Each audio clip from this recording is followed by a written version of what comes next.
pequena carta aos Filipenses.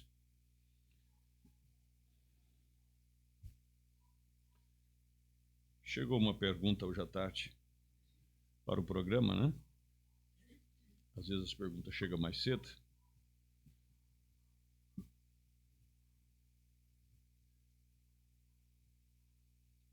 E a gente já aproveita, no caso aqui, me deu um desejo de falar aqui sobre esse assunto, né?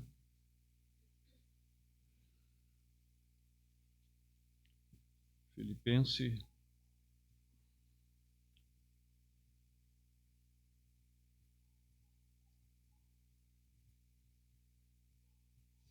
E eu achando que posso guardar tudo na mente, né?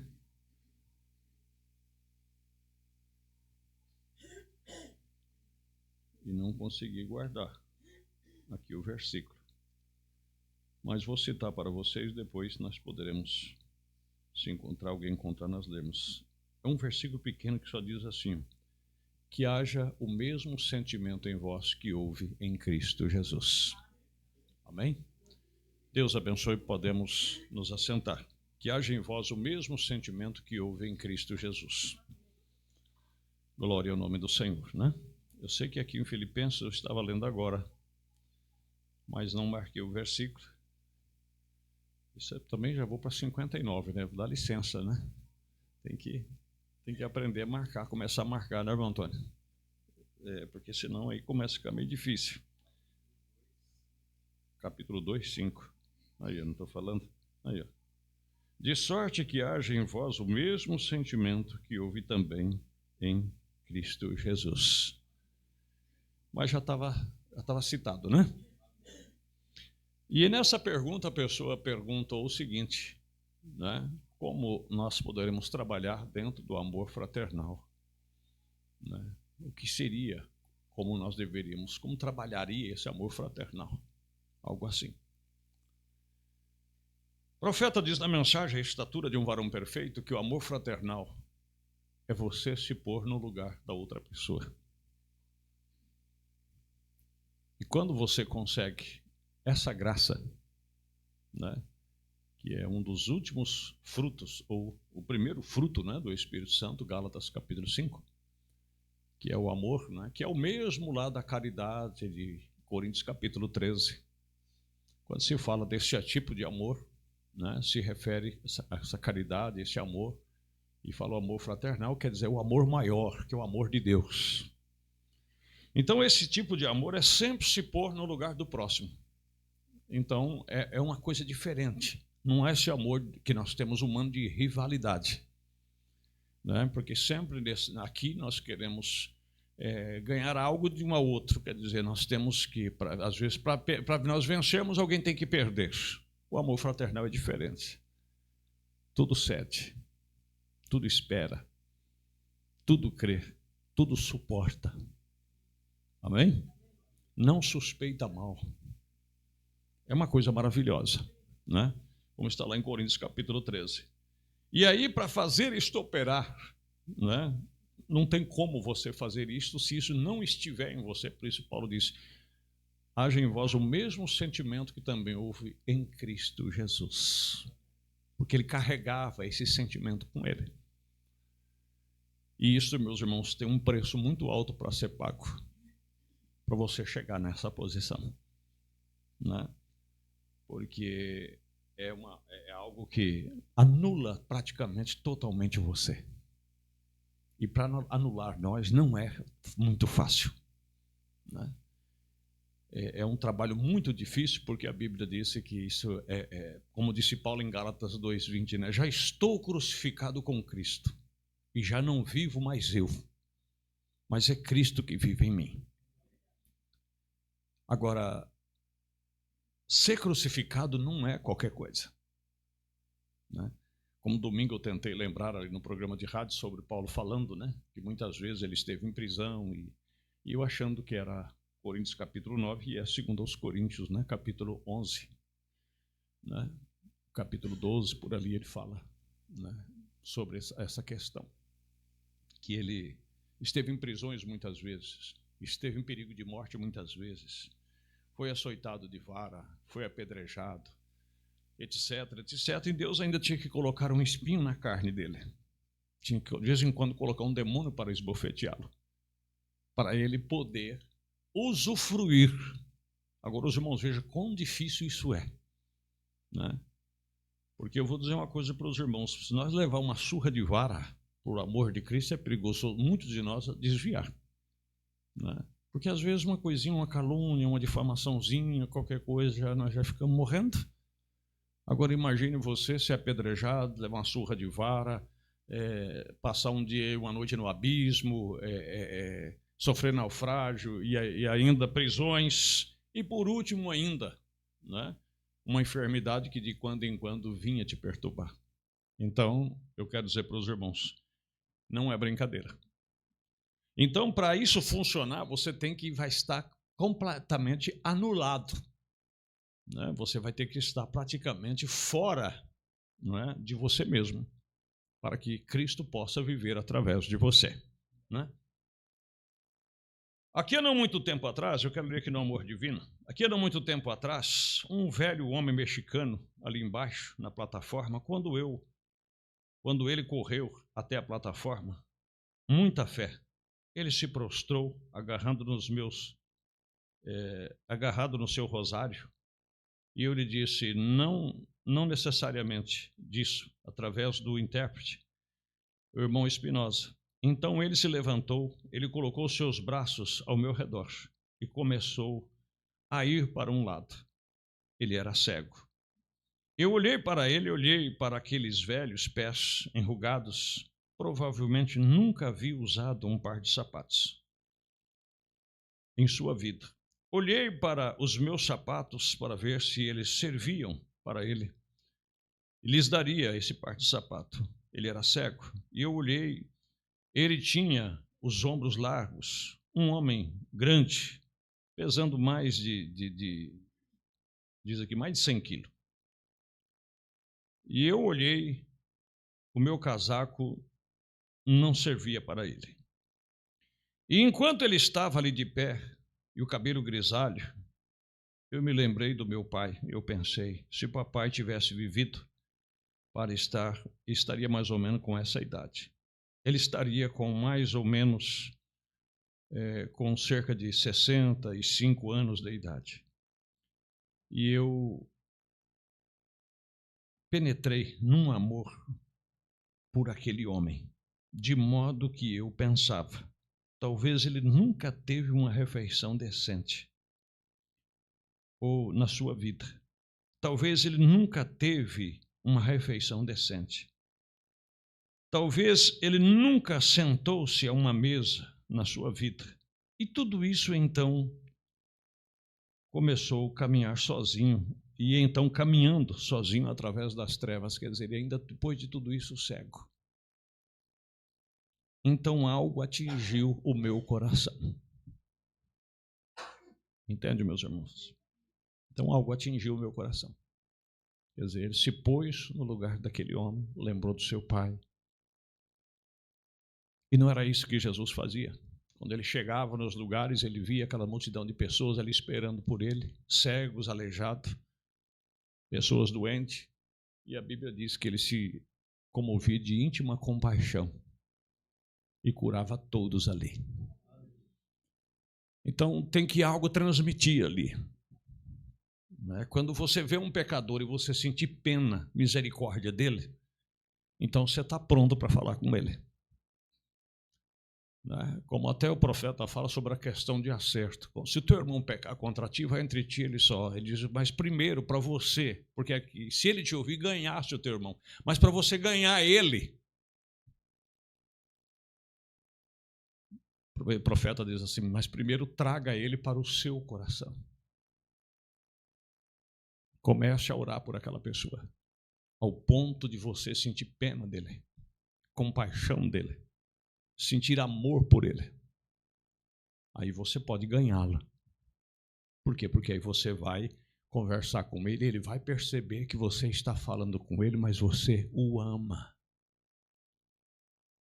Entende? Você vai projetar amor verdadeiro por aquela pessoa. E aí é impossível aquela pessoa não voltar atrás. visto que você está falando com ele com compaixão, com amor. Entende?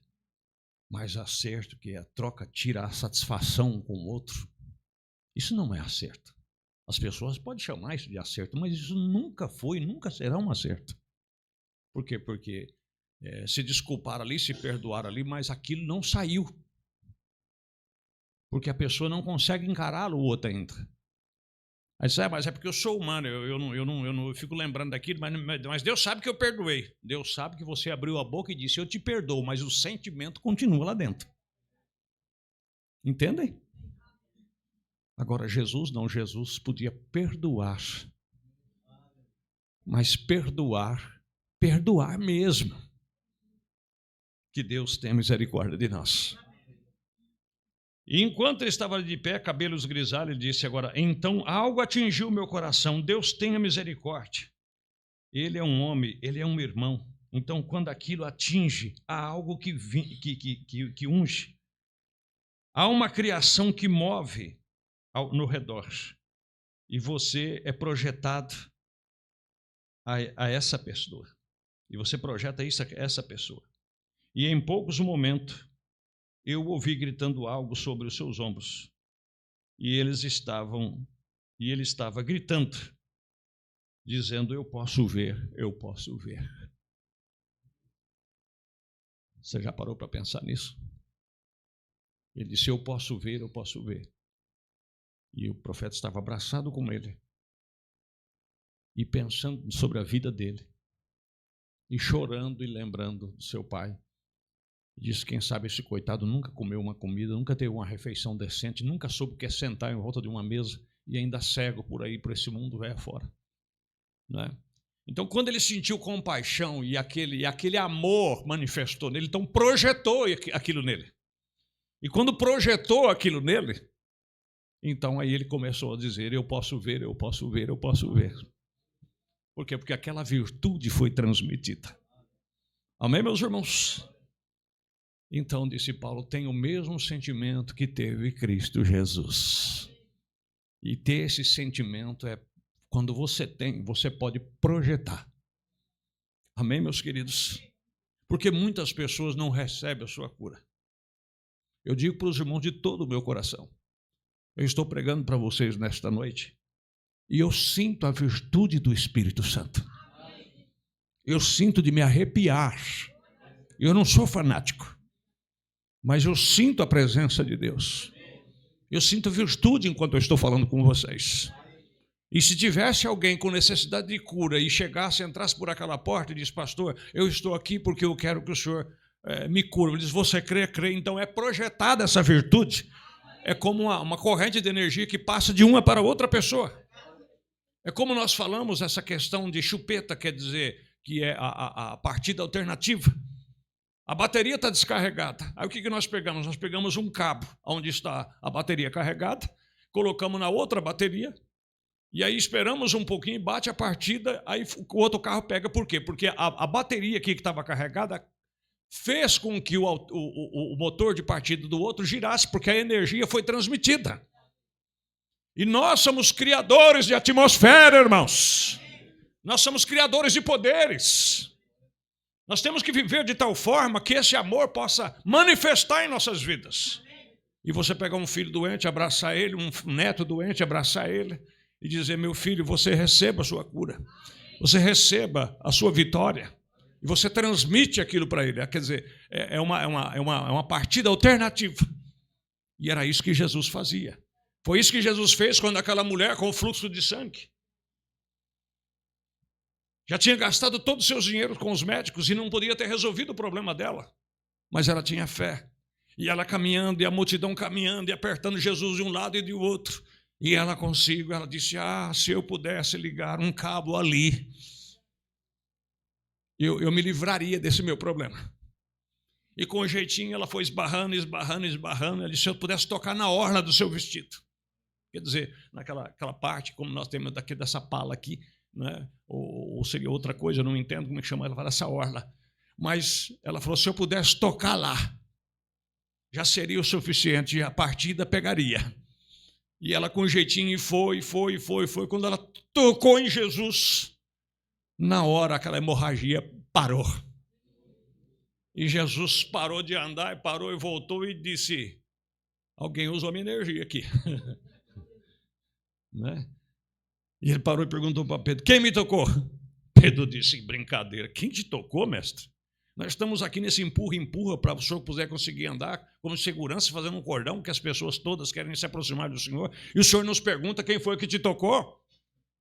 Ele disse: não, alguém me tocou diferente. E aí ele, procurando com os olhos, aí ele pôde ver ela e elas. E o que ela fez, irmãos, não poderia ser feito. Porque, de acordo com a lei, quando a pessoa tinha uma hemorragia, ele era considerado imundo. Entendeu? Só que tem uma coisa: aquilo era na lei.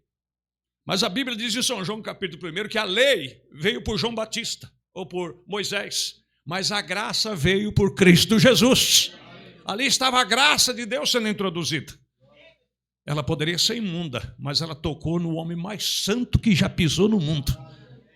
E aí o que fez? A imundícia dela virou em cura divina. E Jesus, nesta noite, pode também, se você se sente um imundo, basta você tocar nele pela fé. E vai sair virtude de lá, para que você também receba a sua cura, receba a sua libertação. Amém? E o profeta disse, esse homem recebeu a visão, só de ficar ali abraçado com o profeta, né? E o profeta havia orado, buscado de Deus, e Deus deu um dom divino para ele. E o profeta de Deus disse: eu quero que os irmãos entendam isso. Nós temos recebido vários testemunhos de cura. Não é que eu estou querendo começar um movimento de cura divino, não. Não precisa começar um movimento de cura, não. Esse movimento já existe desde o Pentecoste. Né? O profeta disse: se Deus te chamou para pregar o evangelho, Ele também te chamou para orar pelos enfermos. Agora as pessoas têm que crer nisso. O profeta disse que o pastor é o senhor reverendo lírio. Não é? Então o que faz a flor, o lírio? Então ele está ali, e nele há néctar. Então ele diz que ali passa o zangão, tira a sua parte, passa a abelha, tira a sua parte, a borboleta senta, pega a sua parte, outro passa, pega a sua parte, e ele está ali trabalhando o tempo todo, simplesmente para que os outros se beneficiem daquilo. Não é maravilhoso? Louvado é o nome de Jesus, né? Então nós vimos isso aqui agora. Veja que coisa mais maravilhosa que ele fala aqui sobre a questão até do pecador, como nós estamos falando. Essa é a maneira que você tem que fazer com o pecador. Muitas pessoas oram pelos pecadores, tudo bem, mas essa não é a maneira para se ganhar um pecador. Entende? O seu dever é ganhar o pecador. O nosso dever é ganhar o pecador, porque o profeta diz na mensagem para que foi dado o Espírito Santo: se Deus te deu o Espírito Santo, o mesmo sentimento que havia em Jesus, que comia com os pecadores, que convivia com os pecadores, esse mesmo sentimento vai estar com você, não para participar do seu pecado, mas para de alguma forma beneficiar ele com o que está em você. Ele disse: se o Espírito Santo está em você, você terá amor pelas almas perdidas. Vai haver esse mesmo sentimento, né? Essa é a maneira que você tem que fazer com os pecadores. Muitas pessoas oram pelos pecadores, tudo bem, mas essa não é a maneira de ganhar o pecador. É seu dever ganhar o pecador. Você não o ganha orando por ele, você o ganha quando conversando com ele introduzindo Cristo. Essa é a sua obrigação. Esse é o seu dever, é ganhar pecadores, conversando com ele e lhes projetando o amor de Deus. Amém? Aquela pessoa sentir que você o ama. Louvado seja Deus. Mas nós queremos ganhá-lo criticando a sua religião. Nós queremos ganhar debatendo escritura com escritura. Mas quando aquela pessoa percebe que você o ama, e você diz: olha, fulano, eu não tenho nada com a sua vida, eu sei que você decidiu, você é livre, nem Deus te obriga mais. Eu gosto tanto de você, você é uma boa pessoa, você é uma boa mulher, você é uma boa amiga, você é um bom amigo. Você é uma pessoa maravilhosa. Como eu estava falando com o irmão Lucas hoje e a irmã Rose no almoço. No passado, eu não sei se foi Policarpo, não sei, foi um desses grandes homens que fala na história. E ele chegou numa cidade para fazer um trabalho e tinha um general lá que era temente a Deus, mas ainda não tinha se entregado a Cristo. Pegou e convidou ele para posar na casa dele, jantar com ele, e tomar um chá à tarde e jantar e posar na casa dele. E ele concordou. Quando ele chegou na casa do general e ele viu a ordem da casa do general, as coisas tudo no lugar, você sabe como é que é militar, a maneira que a esposa dele se procedia, que os filhos se procediam, né? A maneira deles se assentarem na mesa, fazer ali a oração e tudo e tal. E o general e a família esperando que o homem de Deus falasse alguma coisa para ele. Quer dizer, pregasse para eles. Mas ele via tanta qualidade neles que ele não achava um meio de falar assim, olha, vocês precisam mudar, vocês precisam fazer isso, vocês precisam fazer aquilo, porque olhando aparentemente não precisava fazer nada. E aí chegou a hora de dormir, foi dormir e o general lá encabulado. E ele não falou nada de Deus para nós, ele só conversou as coisas natural. E o homem de Deus também lá, preocupado, e disse, meu Deus, o que eu vou dizer para esse homem? Né? Aí buscou uma direção. Quando amanheceu o dia, ele viu em cima de uma escrivania assim um lápis de cera. E ele pegou e escreveu bem embaixo da janela assim, só lhes falta uma coisa. Só lhes falta uma coisa. E aí chegou cedo, eles tomaram o café da manhã, se despediu e tudo mais, e o homem desapontado. Ele veio aqui e não falou nada de Deus para nós. E aí quando a empregada foi lá para arrumar o quarto, pegou e chamou a patroa e disse, olha, o homem que dormiu aqui, ele rabiscou na parede aqui. Aí a mulher correu lá e leu.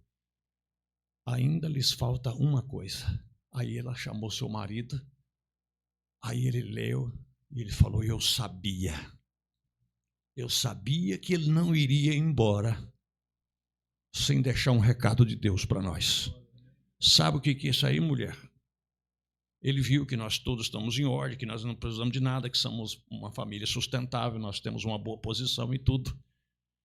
Mas isso aí que ele falou, que falta-lhes uma coisa, é que falta Jesus em nossas vidas. E ali mesmo eles se ajoelharam e se entregaram a Cristo. Amém, meus irmãos? E às vezes você tem aquela amiga, você tem aquele amigo, você tem que dizer assim, olha, você é uma pessoa decente, você é uma pessoa honesta, né? Você é uma pessoa que olhando assim parece que você vive até mais melhor do que eu sou crente. Mas deixa eu só falar uma coisa para você. Você sabe que um dia vai haver um julgamento? Como assim? Ele disse... Você fala para ele na Bíblia, não, a Bíblia diz que um dia todos nós vamos ter que nos comparecer diante do tribunal de Deus. Você já viu falar do juízo final? Fala para a pessoa. Não, eu já vi. E você sabia que a Bíblia diz assim, que nós fomos nascidos em pecado e formados em iniquidade? O Salmo 51, verso 5 diz isso. Como assim? Não, desde Adão para cá, você pode ver que o nenenzinho nasce bonitinho, ele chega aos seus 10 anos, 12 anos, 15 anos, 16 anos, ele aflora, você olha na cara dele, não vê uma ruga, está tudo bonitinho, está tudo certo, mas com o passar do tempo você vê que ele começa a criar ruga, os cabelos começam a enfraquecer, o corpo começa a enfraquecer. Sabe o que é isso aí, fulana? Sabe o que é isso aí, fulano? É a morte, é isso que a Bíblia diz lá. Fomos nascidos em pecado e formados em iniquidade. Não tem jeito, a morte está em nós. Quer dizer, o pecado, e o salário do pecado é a morte. Então, você pode fazer o que você quiser fazer, você sempre terá lhe faltando uma coisa. E você sabia que nós só podemos entrar no céu através de Cristo Jesus? Você sabia que a Bíblia diz que ele é o único advogado que Deus aceita, que o juiz aceita, que nos defenda? E aí você pode entrar por aí. Que Deus seja louvado. E aí é onde a pessoa, se ele tem um pouquinho de Deus nele, ele vai parar e vai raciocinar. Ele disse, não, mas eu aprendi que Maria, eu aprendi que Pedro, ele disse, você pode dizer se você já foi católico como eu? Eu disse, não, eu sei, você foi ensinado lá, eu também fui ensinado lá. Mas a Bíblia diz claro em 1 Timóteo 2,5 que só há um mediador entre Deus e os homens, e esse é Jesus Cristo, o homem. Em Atos capítulo 4, verso 12, diz que embaixo do céu, nenhum outro nome foi dado, porque em nenhuma outra salvação. e também nenhum outro nome foi dado pelo qual devemos ser salvos, a não ser o nome de Jesus Cristo. Então, ele é o único. Ele é o único que é a propiciação pelos nossos pecados. E aí, quem sabe, você pode ganhar essa vida. Mas primeiro isso, a pessoa tem que saber, para ele parar, para ele te ouvir mesmo, ele tem que saber que você ama ele. Agora, se você só está interessado em fazer ele mudar de religião, dele vir sair de uma igreja para outra, ele vai notar na hora. Ele fala, tá certo, eu já vi falar mesmo, e tal, e eu entro aqui e saio aqui. Mas você sabe, quando uma pessoa ama a outra, ele para para escutar. Compreende? E quando aquela pessoa projeta o amor, e a pessoa vê que ele está falando com amor mesmo, ele disse, não, isso aí eu tenho que prestar atenção nisso aí, eu tenho que analisar isso aí. Amém? Foi assim que me fisgaram. Eu tinha 19 para 20 anos de idade e trabalhando na construção civil. Toda vez que eu passo lá na Washington Luiz, de frente àquele prédio, eu me lembro. E eu trabalhando ali, eu era servente naquela época. E os pedreiros, até uma época de frio, assim, os pedreiros tudo conversando e contando lorota e dando risada. E tinha um rapaz que trabalhava sozinho, separado. Ele estava lá trabalhando dentro do banheiro, fazendo um banheiro. De vez em quando eu tirava a cabeça e eu estava lá encostado lá, braço cruzado, vendo os pedreiros, já tinha servido a massa. Aí teve um dia que ele teve coragem e falou assim, Paulo, vem aqui, faz favor. Aí eu fui. Aí começou a conversar comigo, ele falou assim, olha, tudo que eles estão falando ali, ó, é engraçado, é bonito, mas aquilo ali tem consequência, Paulo. Falei, como assim? Não, tudo que eles estão falando ali, talvez para você se acha normal, mas você já leu a Bíblia? Ele disse, não, nunca li não. Primeiro disse que quem lê muito Bíblia fica louco. Ele disse, fica mesmo. Vão achar que você é louco, mas você não está louco, você está sabendo do que é que tem que ser feito. Você tem que ler a Bíblia. E começou a pregar para mim. Aí alguém que tinha de sobra me deu um livrinho daquele do Novo Testamento dos Gideões, da capinha roxa, aquele antigo. E eu comecei a ler esse livro. Aí a coisa começou a mudar. Começou a mudar. E eu morava numa pensão, e a pensão não servia refeição no domingo, que era a folga da dona da pensão. Né? Aí eu ia lá para a casa de uma tia minha, que era até perto do tabernáculo lá. E toda a vida a minha família me conhecia como Negão, porque eu era o mais moreno da família, então meu apelido era Negão, né? Aí eu falava para minha tia, tia, eu acho que nós estamos errados. E ela, mas como assim, Negão? E eu falei, que jeito nós estamos errados? E eu não sabia que eu era pastor, mas naquele tempo eu já era pastor. E eu tinha uma facilidade, e ela suspirava no pé da mesa, escutando eu falar. Falei, eu li assim. A senhora sabia por que as crentes não cortam o cabelo? E ela disse, elas não cortam mesmo. Eu falei, mas a senhora já sabia por que é? Não. Aí eu lembrava e falava para ela, Coríntios 11:15 diz assim, que ter a mulher o cabelo crescido lhe é honroso, porque o cabelo lhe foi dado em lugar de véu. Eu quase converti minha tia naquele tempo. Entendeu? E eu achava aquilo tão fácil de entender e de ver, que eu achava que para todo mundo que eu falasse, eles iam crer. Né? Mas não era bem como eu pensava. Mas uma coisa eu digo para os irmãos, mas aquele rapaz, ele falava com tanta educação, com tanto jeito, que ele conseguia me fazer eu parar para ouvir ele. E ele não me convidou para ir na igreja dele. Mas ele, toda vez que ele me via lá, que eu já servia a massa, ele olhava e, vem cá. Aí eu encostava lá e ele dele. Amém? E aquilo foi trabalhando comigo. Meus pensamentos foram mudando. Amém, meus irmãos? Então é isso, nós temos que projetar esse amor divino. Então, amor fraternal é você se pôr no lugar da pessoa, você vê aquela pessoa e disse, que pessoa tão maravilhosa, que pessoa tão, né?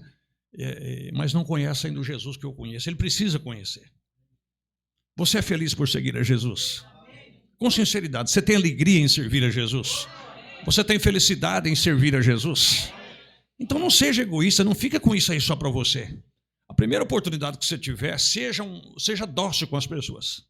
Quer dizer, tem que ter aquele mesmo sentimento que teve Cristo Jesus. Você pode ver que onde Jesus chegava, alguma coisa acontecia, porque aquele sentimento que estava nele, porque, irmãos, uma hora vocês vão entender, e se você ainda não entende, só de você conversar com uma pessoa que está perturbada, aquilo te atinge.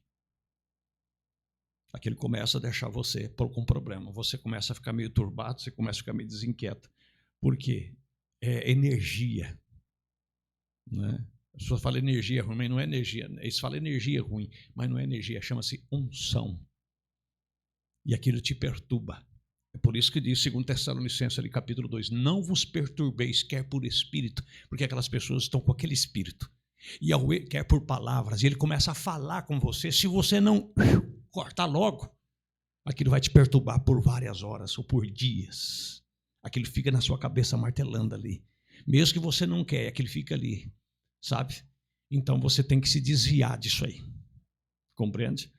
Agora, nós, se temos o mesmo sentimento que houve em Cristo Jesus, as nossas palavras também têm poder. Se você falar uma coisa correta para uma pessoa, você testificar para uma pessoa, no momento você parece que não fez efeito, mas aquilo ali vai lhe tirar o sono, aquilo ali vai lhe tirar horas de meditação. Não é? E quantas vezes, não é? A alma já gemia, mesmo no tempo antes de alguém me pregar diretamente. Mas quantas vezes eu ficava pensando, mesmo indo só na missa e ouvindo o sermão que o padre pregava. Quantas vezes carpinando algodão sozinho, eu parava, imaginava naquele tempo com 15, 16 anos, com toda a vaidade do mundo, com todo o colágeno no corpo, né? Tinha um pouquinho de aparência, né? Fazia minhas trapalhadas, mas lá no fundo a alma gemia e dizia assim, Paulo, se existia um inferno, você está enrolado. Você sabia que a alma geme? Como foi cantado aqui, irmão, você sabe o valor que tem uma alma? Quantas vezes tem alma ao teu lado chorando? A pessoa está rindo, mas a alma dele está chorando. Está chorando. Por quê? Porque a alma dele não quer aquilo. Mas ela está ali trancada, ela está numa gaiola. Mas se você chegar com a palavra, Deus abre aquela gaiola. E essa gaiola é São João 5,24. Aquele que ouve a minha palavra e crê naquele que me enviou, não entrará em condenação, mas passou da morte para a vida. A vida entra dentro daquela gaiola ali. E aí liberta aquela alma que estava presa, aquela terra começa a germinar ali a palavra de Deus. E é só questão de tempo.